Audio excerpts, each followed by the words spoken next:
ETA Media presents Ghost Exodus. Prosecutors say 25-year-old Jesse McGraw, also known as Ghost Exodus, tried hacking into computers at the Carroll Clinic Hospital in Dallas. Chaos, anarchy, now that's fun. Prosecutors say McGraw, who headed a group called Electronik Tribulation Army, or ETA, was planning to strike again, asking other hackers to join him in a massive computer attack on July 4th, what he called Devil's Night. And a happy Independence Day to everyone. Jack Fink, CBS 11 News. Hey guys, what's up? It's me, Ghost Exodus. Just letting you know that I am out of federal prison after a 10-year bid for 2 counts of transmitting a malicious code.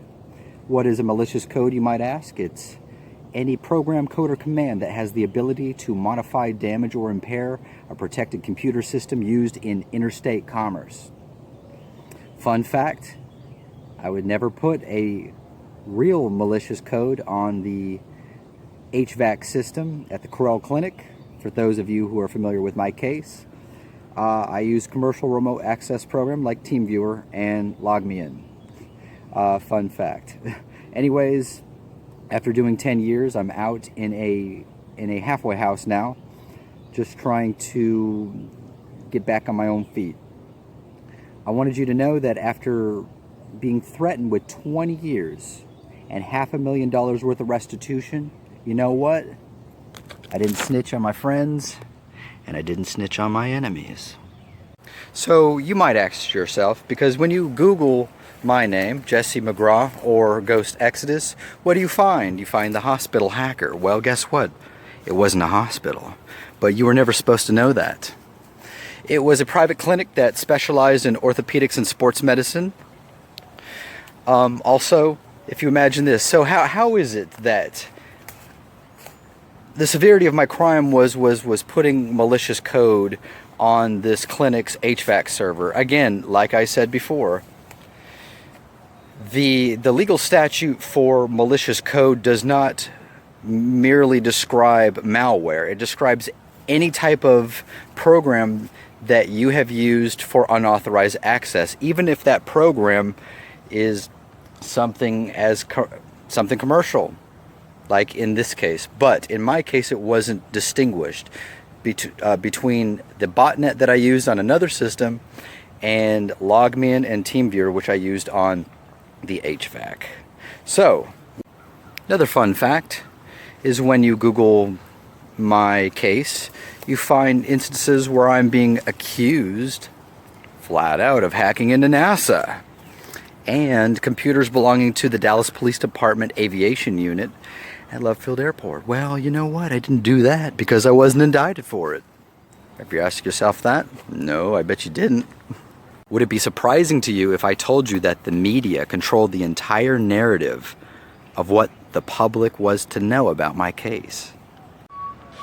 For example, back in 2009, a Dallas Morning News reporter by the name of Avi Selk contacted prison authorities at Seagoville Jail and requested to have an interview with me.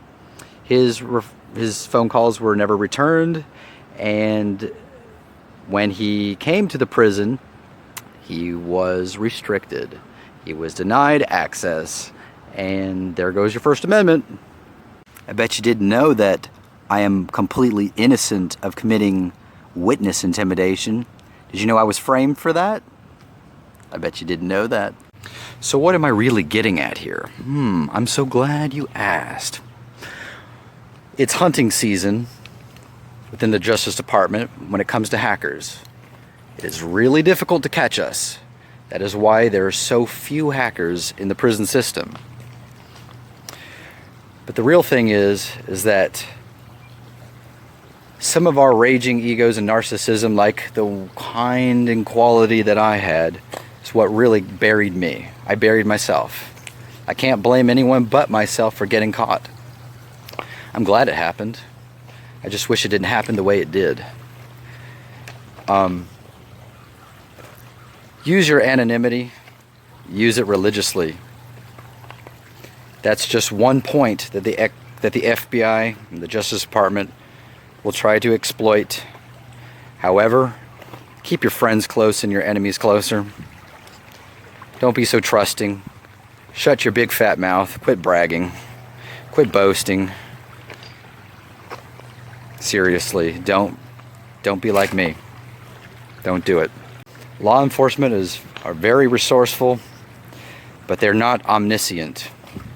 Their powers are very limited, and I would know.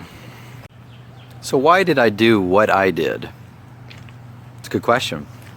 Does anybody even know? No, nobody knows. I know, because I was the one who did it, okay? That was me taking the law into my own hands after several members, loose members, beatards, say, from Anonymous, were actively trying to frame me, get me put in prison because they wanted to take down the ETA. FYI, we and I were never enemies of Anonymous, you freaking idiots. Many of us were members. We just didn't make that obvious. So, about 4 people, 4 beatards, were collaborating together to try to frame me. They had hacked into the fixer's email, got into his court records, got his address, went to his house, vandalized it, tried to get him fired from work, took pictures of his children and doctored them into inappropriate positions and images, made death threats, recorded, I called and made death threats. The fixer tried to file a police report. Police didn't care. I had to make the choice to try and appeal to the Internet Crime Complaint Center because I was also receiving death threats that went beyond juvenile posturing, and I have a family to protect. Guess what? Not interested. So, it was a risk I had to take in order to protect my family. I risked incriminating myself to protect myself and my people. So I took the law into my own hands. I started installing some botnets on the computers at the Corral Clinic to launch an attack from the clinic's computer systems to other systems. Word to the wise, keep your egos in check. Don't engage in something that if you cannot control the outcome. Don't engage, don't even create problems if you can't handle the consequences.